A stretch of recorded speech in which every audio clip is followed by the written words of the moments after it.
Усман Кудратович, как оцените жеребьевку отборочного турнира для сборной Таджикистана?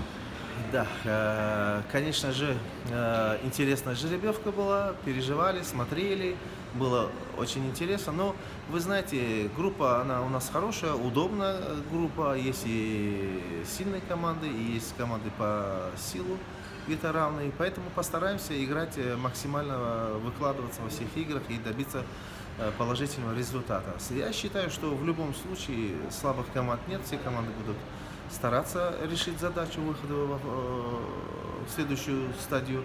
Поэтому также и мы будем готовиться, уже знаем, кто с кем будем играть, и будем готовиться. Я думаю, что вот эта финальная игра будет уже как служить, она как и подготовка к первой нашей игре с киргизами в домашнем варианте. Так что я считаю, что нормальная группа, хорошая. Что можете сказать о других соперниках по группе Японии, Монголии Но и нами?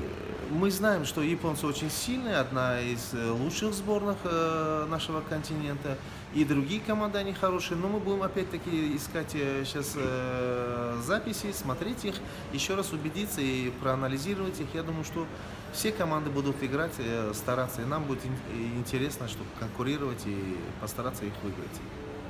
Что можете сказать о календаре нашей группы? Календарь тоже очень удобный, очень удобный. Единственное, вот эта поездка в Японию у нас получается дальняя поездка, но мы перед ней как раз имеем время, чтобы подготовиться. Я думаю, что календарь удобный. Спасибо и удачи. Спасибо. Спасибо.